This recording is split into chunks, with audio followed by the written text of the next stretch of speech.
On en a parlé tout à l'heure. Je l'ai rencontré par hasard. On se connaissait bien. Je l'ai rencontré par hasard suite à mon voyage à Rome. Et il me dit, oui, j'accepte de témoigner. Et je dis, pourquoi là? Il dit, j'en ai jamais parlé à personne. Il dit, parce que c'est la vérité, puis c'est le temps que ça se sache.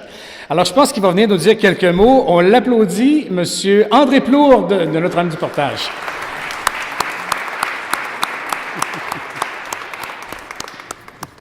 Alors, Monsieur le maire, Monsieur le député, Marc, Monsieur Larouche, si, Marc, ton père a eu des miracles, toi, je pense que tu as eu des talents. Talent d'écrivain, talent de journaliste, talent de pianiste, talent d'animateur, et j'en passe. Et quand tu dis aussi que lorsque tu es allé à Rome, toutes les pièces du casse-tête se rassemblaient, aujourd'hui, il y a encore une pièce de casse-tête qui va se rassembler. Et pour ceux, je pense qu'il y a juste mon épouse qui m'accompagne est au courant. C'est dans cette église, il y a 76 ans, 3 mois et quelques semaines, que j'étais baptisé au nom de Joseph, Gérald et André. Oh là là!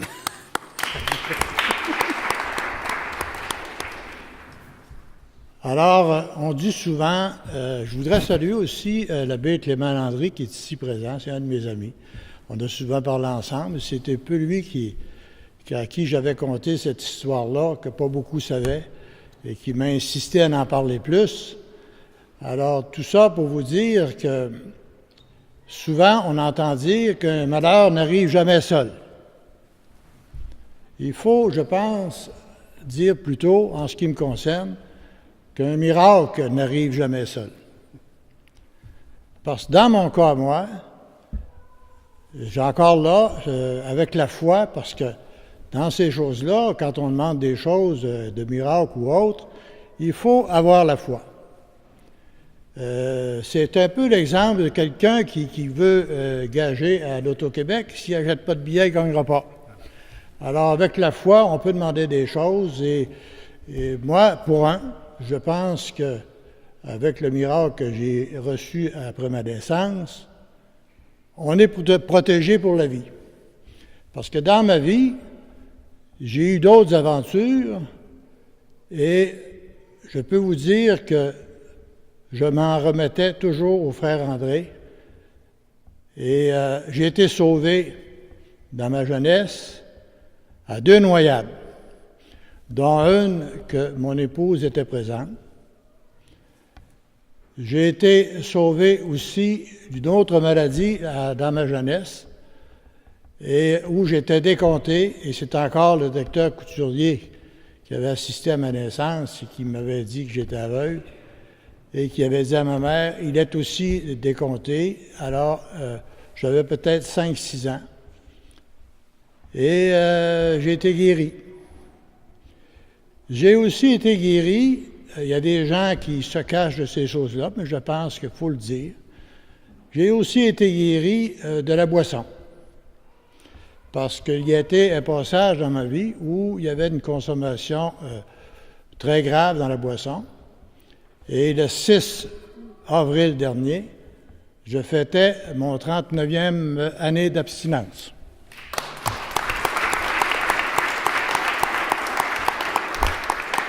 Et le dernier miracle, pour moi, est arrivé en 1994. Parce qu'il faut dire que lorsque j'ai arrivé en politique dans mon autre vie en 1984, 4 jours après les élections que j'avais gagnées, j'ai fait un infarctus en revenant d'Ottawa et on m'a hospitalisé à Québec, à l'hôpital Laval. Et j'en suis ressorti, sauf que j'en ai fait une deuxième en 92. Et j'étais encore en politique. Alors, fais attention, Jean. Parce que c'est pas chez Prelco et à la Vitrerie, M. le maire, que j'ai fait ça. Alors, tout ça pour vous dire qu'après cette deuxième infarctus-là, on m'a fait passer plusieurs examens dans l'Hôtel-Dieu à Québec. Dans le temps, on faisait les opérations cardiaques par le docteur Grondin puis le docteur Bosset. Et on m'avait dit, M. Plourde, après le cathéter qu'on m'avait passé, on ne peut pas vous soigner parce que les artères sont trop profondes. Et puis, si jamais vous en faites un autre, venez-vous-en ici. Alors, malheureusement, j'en ai fait un autre en 1994, à Rivière-du-Loup. On m'a transporté aux soins intensifs.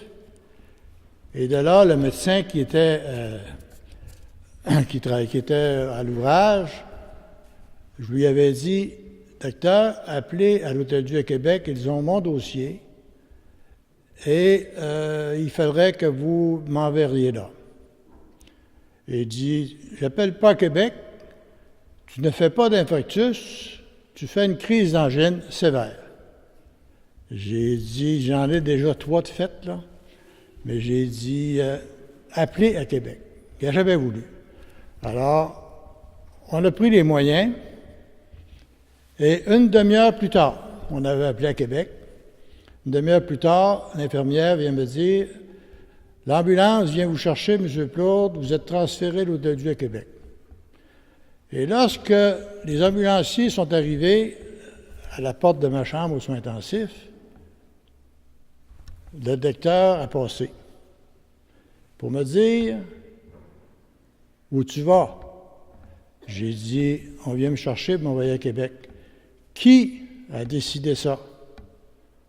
Moi, je suis aux soins intensifs, je suis couché dans un lit, là. J'ai dit, docteur, je m'en vais à Québec. Il dit, dans ce cas-là, il dit, je te souhaite un bon voyage, puis il dit, amuse-toi bien. Ça, c'est l'hôpital de Rivière-du-Loup, là. Et on m'a transporté le jeudi soir, je suis arrivé à l'hôpital de Québec. Le lendemain matin, on m'a passé un autre cathéter, le vendredi matin, pour me donner des résultats que le lundi, j'allais être opéré le premier par le docteur Grondin. Alors, le lundi matin, mon épouse était dans la chambre avec ma fille et malheureusement, on a dit, vous serez opéré seulement qu'à 1h30. Il y a eu un cas d'urgence cette nuit et il y en opérait 2 par jour. Alors, vers les 11h30 midi, on est venu me donner une piqûre avant de monter en haut. Et ça n'a pas pris 10 secondes après, j'ai dit à mon épouse, appelle l'infirmière, je fais un autre infarctus. Et je me rappelle seulement la parole de l'infirmière qui me dit, votre souffrance est-elle 10 ou 5 sur 10? J'ai dit, allez, 15 sur 10, et c'est tout, j'ai disparu. J'ai su par après ce qui est arrivé, c'est qu'il y avait un médecin qui était prêt, et qui a sauté sur le lit pour me donner les messages qu'il fallait. On m'a monté à la salle d'opération, que je n'ai jamais eu connaissance. Je me suis réveillé que le lendemain matin à 5h30 pour me dire que j'avais été opéré, que j'avais reçu 4 pondages. Et 6 jours après, je sortais de l'hôpital. Et 1 mois plus tard, j'étais sur mon tracteur puis je faisais la pelouse. Et il y a seulement qu'une chose que je voudrais rajouter, c'est quand j'arrivais à l'hôpital, à Rivière-du-Loup, pour aller voir mon cardiologue. Je lui ai dit, vous avez vu mon dossier? Il dit oui. J'ai dit, qu'est-ce qui serait arrivé si je serais resté à Rivière-du-Loup? Il dit, vous seriez dans le cimetière l'autre bord. Alors, c'est ça, je l'ai considéré comme un autre miracle. Marc, le livre que tu as écrit, je pense que ça s'imposait. Et pourquoi j'ai donné la nouvelle à Marc? Je veux juste, en terminant, vous faire une lecture, parce que je reçois aussi le bulletin de l'Oratoire Saint-Joseph. L'ami du frère André. Oui, et ça date de 2010, quelques mois avant que je rencontre Marc. On dit ici de la vie tout en couleur de Raymond Rivard. Il dit, je suis né en 1934 à Montréal de parents très croyants. Rapidement, ils se sont rendus compte que je ne voyais pas. En 1935, à l'âge d'1 an, plusieurs ophtalmologistes ont déclaré que j'étais aveugle-né et qu'il n'y avait rien à faire. Découragée et impuissante, ma mère m'amène rencontrer le bon frère André. Il me couche sur son comptoir et lui demande ce qu'il n'allait pas. Maman lui explique les faits et demande s'il pouvait faire quelque chose pour moi. Le bon petit frère demande si elle était une fervente croyante en Dieu. Après son affirmation, il lui dit que je devrais recouvrir la vue. La semaine suivante, l'écoulement de matière blanche provenant de mes yeux cesse et je recouvre la vue. 1 an plus tard, ma mère donna naissance à Lise. Elle était née avec une boule de chair dans le dos. 3 mois plus tard, ma mère recommença la même demande et le bon frère André lui dit que dans la semaine qui suivrait, il lui arriverait quelque chose sans plus de précision. La semaine suivante, ma mère la trouva morte. Le diagnostic, ma sœur était née avec une colonne vertébrale incomplète et elle n'aurait jamais pu survivre. Alors, c'est après cette histoire-là que j'ai dit à mon épouse, ça me ressemble, sauf la dernière partie, naturellement. Et c'est ça qui m'a décidé, quand Marc m'a parlé qu'il voulait écrire un livre sur le frère André, j'ai dit très bien, je suis prêt à collaborer, parce que c'est cet article-là, Marc, qui m'avait fait décider. Alors, bon succès et merci beaucoup encore. Merci beaucoup à vous. Merci. Quand on disait qu'il n'y a pas de hasard, hein, le laps de temps qui s'est écoulé entre le temps où il a lu cet article-là et où je lui ai demandé de parler de mon projet de livre, c'est des choses qui sont arrivées, évidemment, en même temps, qui ont sûrement bénéficié à prendre sa prise de décision, finalement. Le dernier, non le moindre, je pense que vous l'avez peut-être rencontré, les gens qui veulent des médailles, c'est lui qui les a, en passant.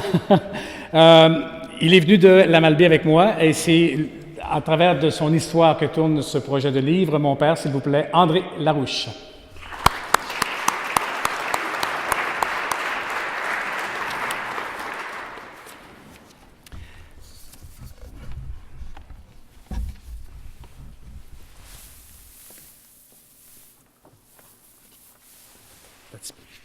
Il faut que je vous raconte. C'est que la semaine dernière, on avait le lancement à la Malbaie. Et moi, je m'étais pris des notes pour ne pas oublier personne. Et ce gentil monsieur est venu faire son discours et il est parti avec mes notes. Alors là, j'ai passé le restant des témoignages à chercher mes notes que je ne trouvais plus. Et là, je suis en train de chercher son discours et je ne le trouvais pas. Alors, il est à côté. Ça pour dire que bon, il n'arrive rien pour rien. Alors, ça me fait plaisir d'être ici cet après-midi. Messieurs, Madame, les dignitaires, membres de la presse, Mesdames, Messieurs. Inutile de vous dire que c'est une journée très émouvante pour moi. Toute ma vie, j'ai essayé de faire le bien en suivant l'exemple du frère André. Voilà que non seulement une grande partie de ma vie est racontée dans un livre, mais sur la page couverture de ce livre, il y a le frère André. Que demander de plus? Comme vous le lirez dans ce si beau livre, le Saint-Frère André est tout un joueur de tour. Il a une façon bien à lui de vous exaucer, de faire que sa volonté s'accomplisse. Une chose est certaine, tous ceux qui ont demandé son aide n'ont jamais été déçus. Je dois aussi remercier très chaleureusement tous ceux et celles qui ont aussi accepté de participer à ce livre. Vos témoignages contribueront aussi à faire connaître le Saint-Frère André et son œuvre. Vous êtes devenus ses messagers. Comme vous savez, de belles valeurs humaines, comme l'entraide et le don de soi, se perdent. Partout, les besoins de bénévoles sont importants et les candidats ne se bousculent pas aux portes. Pourtant, c'est si simple et on en retire tellement. Il ne faut que prêter l'oreille, écouter. La satisfaction qu'on en retire est tellement grande. Le frère André m'a mené vers le don de soi. C'est cette manière qu'il a choisi pour penser petit à petit la blessure causée par la perte accidentelle de ma petite fille Brigitte. Aujourd'hui, je ne pleure plus la perte d'un enfant. J'apprécie la présence d'un ange. Je suis d'autant plus fier que j'ai réussi à transmettre ces valeurs à mes enfants. Marc, qui a mis plus de 3 longues années à écrire ce livre, de même que Steve, qui a pris la relève de l'entreprise familiale en assurance, et qui, comme moi, a des photos et des médailles du frère André dans son bureau d'assurance.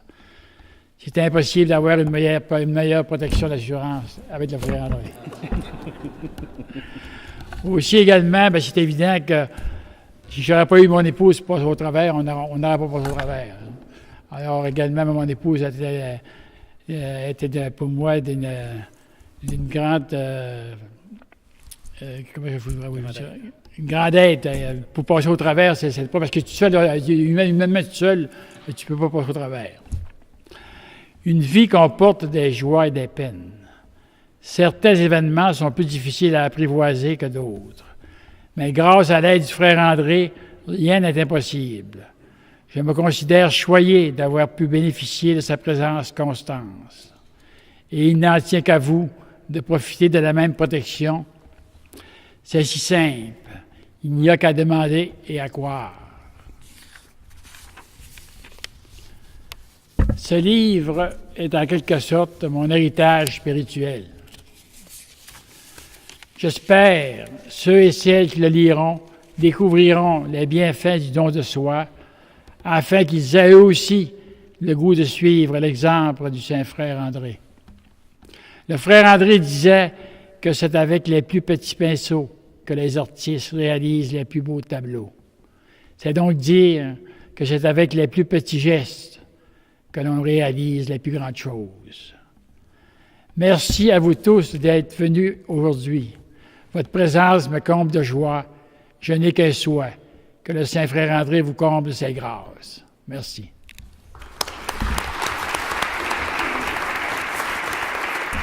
Je ne prendrai pas ces feuilles. Je ne pas avec mes feuilles, ce fois-là. Merci. Merci beaucoup. Inutile de vous dire qu'il a déjà eu sa copie. Pas besoin de lui en remettre d'autres. Quelques remerciements à faire. En fait, vous dire qu'avec chaque livre, donc, il y a $1 qui va à la Fondation de la Maison de soins palliatifs du KRTB à Rivière-du-Loup. Comme je vous le mentionnais, si vous voulez donner plus, ça ne pose aucun problème. Donc, le livre est en vente à $26, taxes incluses.